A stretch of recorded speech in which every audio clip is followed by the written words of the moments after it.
FYI, I could probably get you the superhero discount. You are so relentlessly annoying. Thanks. Never heard that before. Why don't you do us all a favor and shut the fuck up? Or I'll sew your pretty mouth shut. Oh, no. Trust me, you do not want that.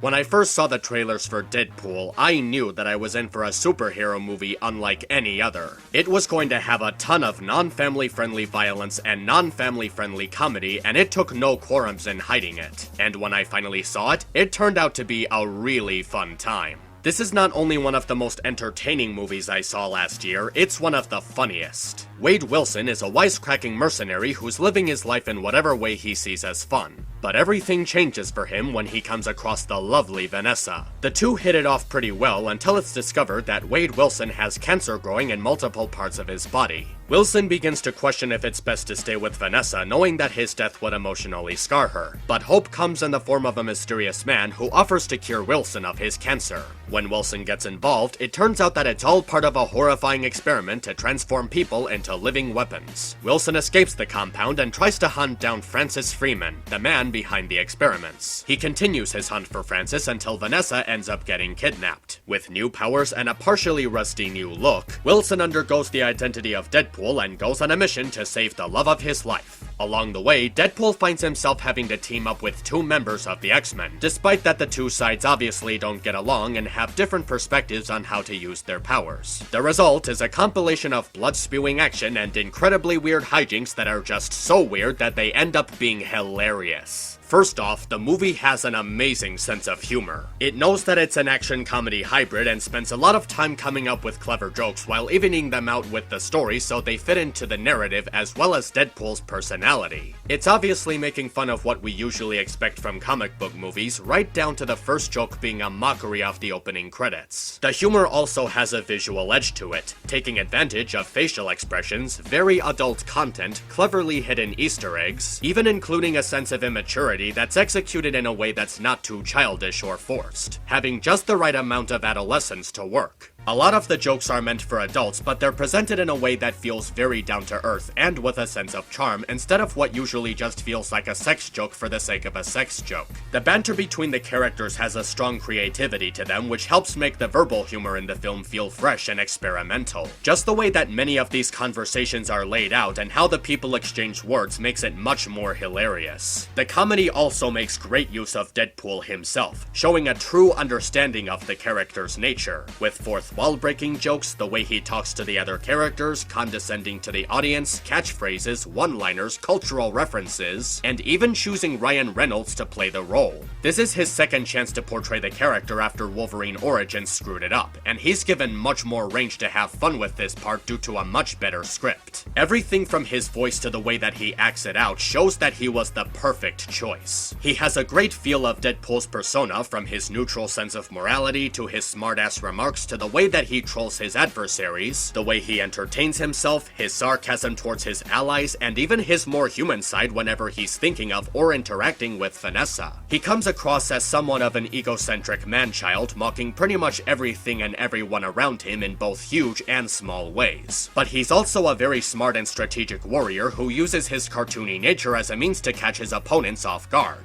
and even utilizing it properly to improvise himself out of a tough situation. Some of what he does during the fight scenes is also really brutal, which fits his anti-hero sentiment. And even when he's getting more brutal and violent, he still comes up with the right thing to say to make the situation funny. Like, much of the violence is played for laughs, which makes it feel like a black comedy at certain points. Colossus and Warhead are pretty fun characters in their own right, and act as very fitting foils to each other as well as Deadpool. Colossus being this poetic mentor who sees potential in Deadpool but also expresses a lack of patience in his behavior, while Warhead is a monotone pessimist with her own sense of humor. She acts moody, but she never comes across as gothic or emo, allowing her to maintain a modest charm. And when they interact with Deadpool, it's some of the funniest dialogue in the film. He communicates with them in a sarcastic way while also expressing his annoyance and how they interfere with his methods of dealing with his problems. And the way he speaks to them individually is pretty fitting for the conversations that take place. He starts off by not taking Warhead seriously due to her being a moody teenager, but gains respect for her when he sees the power that she's capable of.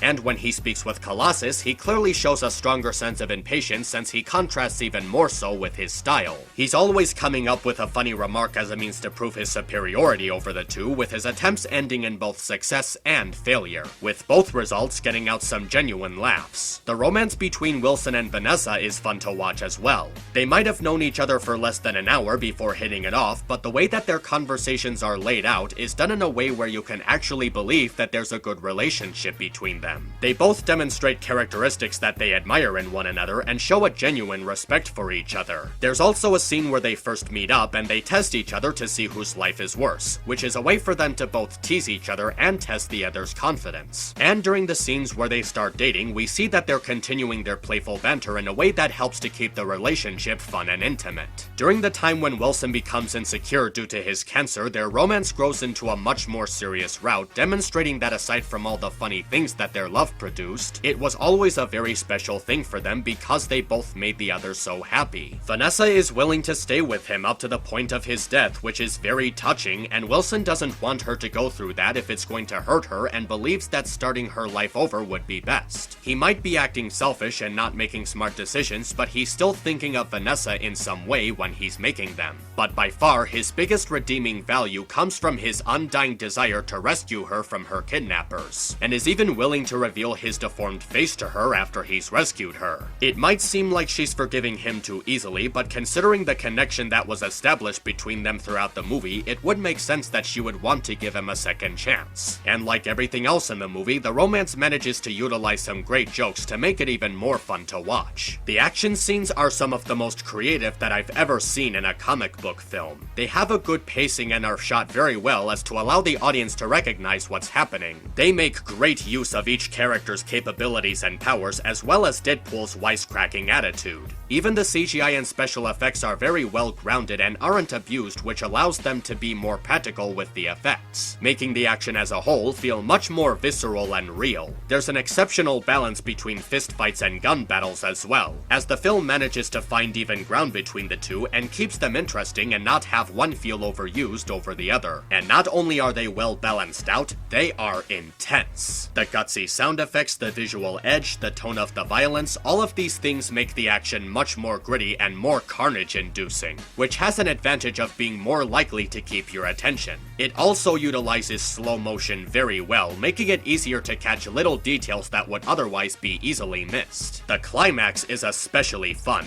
with the action and the comedy escalating alongside each other, resulting in a sweet payoff. There's never a moment where either aspect slows down, and it just keeps building and building, and it just continues to suck you into everything that's happening. Even the side characters leave a pretty good impression with their little screen time. Weasel is somewhat of an aloof ally who's both willing to do Wilson a favor, but also avoids getting caught up in his problems. Blind AI is just as sarcastic as Deadpool, and the two tend to smartmouth each other very well. But the two seem to show a strong companionship, having known each other for quite a while in the timeline. She confronts him with a sense of brutal honesty that implies that she's known Wilson long enough to know exactly how to talk to him. Admittedly, it would have been nice to see more background to their companionship since it feels too short, but it still displays a nice friendship between the two. And the cab driver that Deadpool associates with gets his own little story arc regarding his girlfriend, and it pays off really well with a hilarious punchline. So with all of this cool stuff, you'd easily think that this movie would be in the top 5 that came out in 2016, right?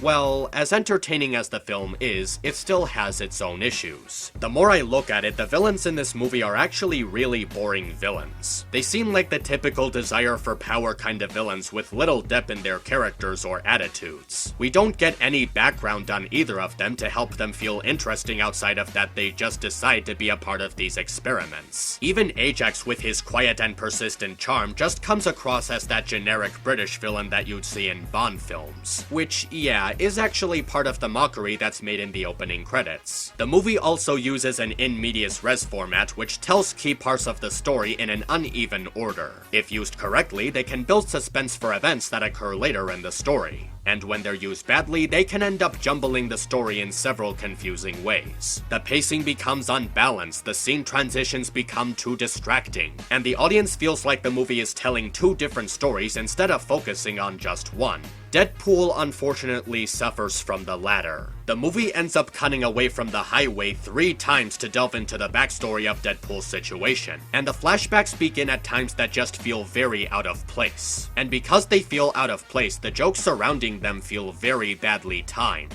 And by the third time the film does this, it just feels like Deadpool is going back and forth unnecessarily because the movie thinks it didn't have enough jokes. It also makes the story as a whole feel very dislodged throughout the first half. Just when you think you're going to learn more about Wilson before he became a mutant, it cuts back to him getting in a fist fight on the highway. When you think you're gonna see him get in a battle with Colossus or Francis, it cuts back to his life before he became an experimental freak. Jumping back and forth between different plot points can easily become an abused storytelling tool. And when you add jumping to different time periods to that tool, it makes the focus that the film goes for feel very complicated. With that in mind, a lot of the second act feels too slow-paced and boring. Things like this really slow down the film's momentum, and it drains the energy in a very tedious manner. It ends up turning Deadpool into a great film when it could have been amazing. But with all that said, I still admire the boundaries that this film crossed and the extra lengths that it went to in order to be more than just your average Marvel adaptation. Making the movie rated R was the smartest choice that the creators made, as it allows them to take much greater risks. And I even think that it's influenced the industry to follow in its footsteps in a really good way. After Deadpool came out, there's been more talk of R-rated superhero films, which can actually turn out to be a really good thing if they have no limitations for making the story, as well as the entertainment and the themes that come with them. Deadpool made great use of this idea, and it was clearly accompanied with a strong passion. It's somewhat a mockery of its own genre, while still showing an earnest respect for what it's representing. Deadpool was certainly a creative take on the superhero movie genre, using a ton of off-guard adult humor that isn't made just to pander to adult audiences. It also has fluid action, really fun characters, and it even defies some of the limitations of its own cliches. Despite the badly paced and badly organized story, it's still some of the most fun that I had in the theaters in 2016. If you haven't seen it yet, give it a watch and see for yourself. MisAnthro Pony, over and out.